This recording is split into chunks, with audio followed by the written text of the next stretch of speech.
Moi et ma jumelle, on nous a retirés de nos parents. On a dénoncé des violences au sein de cette famille d'accueil. J'ai même été plantée à l'âge de 8 ans.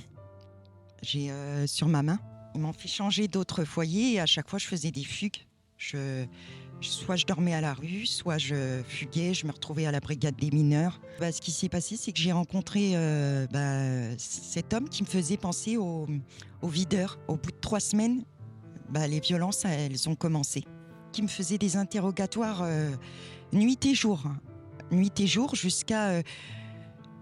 j'en pouvais plus et si je répondais pas en fonction de ce qu'il voulait entendre, il me frappait. Ils ont commencé à m'insulter de prostituée, de pute, j'ai eu le droit à tout. Et à 22 ans, quand on se prend ça dans la figure, c'est pas évident. En fait, ce qui se passe, c'est que j'ai peur. J'essaye de lui faire comprendre que pour l'instant, je veux être seule.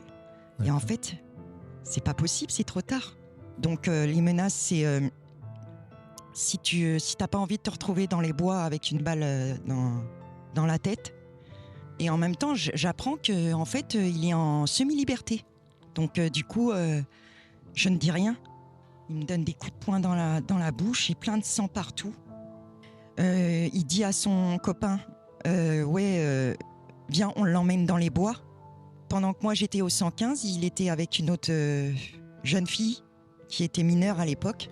Donc à ce moment-là, mon fils est placé. Et en fait, quand on est sous emprise, il y a des choses comme si que ça devient normal en fait. Déjà, j'avais aucun rapport consenti avec lui. Mais bon, lui, il fait des allers-retours en détention.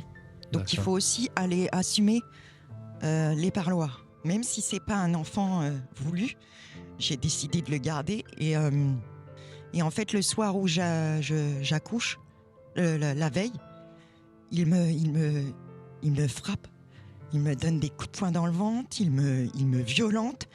Il n'a pas arrêté toute la nuit, son frère repart et il n'a pas arrêté toute la nuit. Et vers 6h du matin, je perds les os. Et là, un jour, il me tape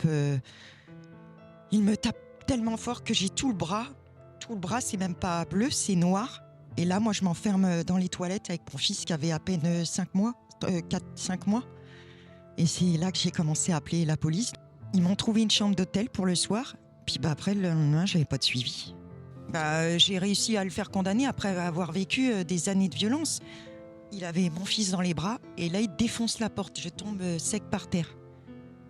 Donc le poids de son poids à lui, plus une porte blindée, je tombe par terre.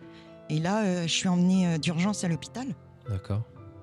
Et à l'hôpital, j'ai pas pu déposer plainte à ce moment-là. Le père est là, son père à lui est là. J'avais tout le visage défiguré, j'avais plus de dents, j'avais plus le nez, j'ai le nez qui était cassé, mais vraiment de travers. Enfin, j'étais défigurée. Il me projette avec son poids violemment chez lui. Et là, il me brise les côtes. Le procureur avait demandé 5 ans. D'accord. Et ils l'ont condamné à 1 an. Les juges l'ont condamné à 1 an et il n'a fait que 6 mois. Mais en fait, le calvaire a continué. J'avais aucune protection. Violence volontaire aggravée, traumatisme crânien. Il y avait un certificat médical, 10 jours 10 jours d'ITT au sens pénal. Ouais. Donc, la ville de Chelles, je rencontre un vice-procureur ou un procureur qui fait une conciliation pénale et qui demande de m'arranger avec sa sœur. J'ai commencé à écrire au gouvernement, à Monsieur Sarkozy, à plusieurs reprises. Je leur disais, on m'a placé mes enfants injustement, c'est moi la victime. Il arrive à radier mon fils de l'école de Pontoise, l'école maternelle. Donc là, j'appelle l'école, je leur dis, c'est pas normal. Il arrive à le réinscrire dans une autre école. D'accord. En disant que j'étais morte. Et là, en octobre, je crois, 2008, je fais hospitaliser mon fils. Donc je porte plainte pour soustraction d'enfants. Et en fait, j'apprendrai qu'il est parti le kidnapper avec son frère déguisé en blouse d'infirmier. À l'époque, moi, il me menaçait avec des armes. Et en fait, je voulais sa mort ou la prison à vie. J'avais un poignard, je l'ai mis en dessous mon matelas. 2018, là, j'apprends la mise en examen de mon fils. Parce qu'il a commis un fait de braquage. Parce qu'il vit dans un climat de voyous. Où chez eux, pour être crédible, il faut faire des braquages. Donc pour moi, il l'a poussé, il l'a formaté. Et mon fils a abdiqué. Et là, je fais tout pour libérer mon fils. Jusqu'à ce que j'obtienne sa libération le 29 mars 2019. D'accord. Le 23 mars, il m'enlève mon fils à 5h du matin. Et en fait, moi, je sature, donc, alors que mon fils a un contrôle judiciaire. Du coup, oui, derrière, je fais un dépôt de Pour plainte. harcèlement et menaces. Harcèlement, intimidation, propos, allégations mensongères menaces, en fait. Du coup, la juriste me met sous téléphone grave danger. Août 2019, il y a une de ses ex-concubines qui m'appelle. Quand elle m'appelle, elle me révèle qu'elle a subi les mêmes violences. Donc à ce moment-là, il est déféré le 15 au parquet de Pontoise. Ouais. Et là, il est condamné à 8 mois. 4000 appels. En une année? Sur mon téléphone, oui. C'est un meurtre mental qu'il est en train de me faire. Je fais des attaques de panique. La justice m'a pas aidée auparavant parce qu'elle a minimisé en fait ce qu'il a fait. En fait, plus tu dénonces, pour la justice, c'est soit tu affabules, soit tu en fais trop, soit elle ment, soit elle en rajoute. Je le fais pour montrer que...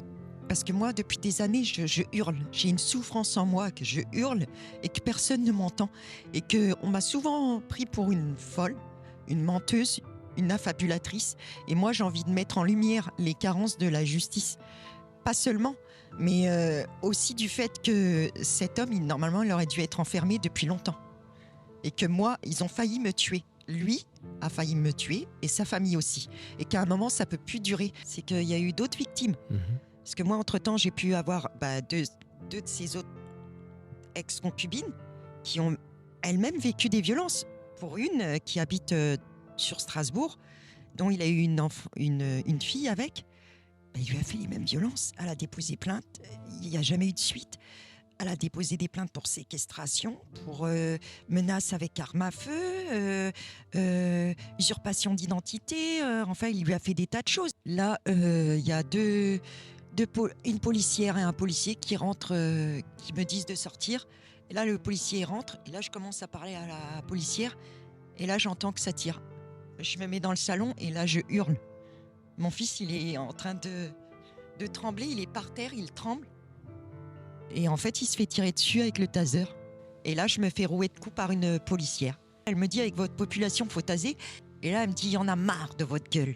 Et là, elle me dit, ouais, la prochaine fois que vous appelez la police, c'est vous et vos enfants qu'on tase. Et de toute façon, avec votre population, il faut faire comme ça.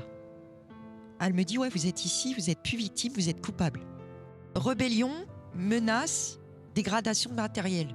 Donc, elle se permet d'aller chez moi, quand je suis pas là, de faire une perquisition, de prendre mon téléphone. Je perds mon père en 2019, mon frère en 2020, dont je subis l'harcèlement même jusque devant son cercueil. Qu'un juge m'entende et un procureur m'entende. Parce que cet homme a failli enlever la vie de plusieurs femmes. Oui, j'en veux à la justice.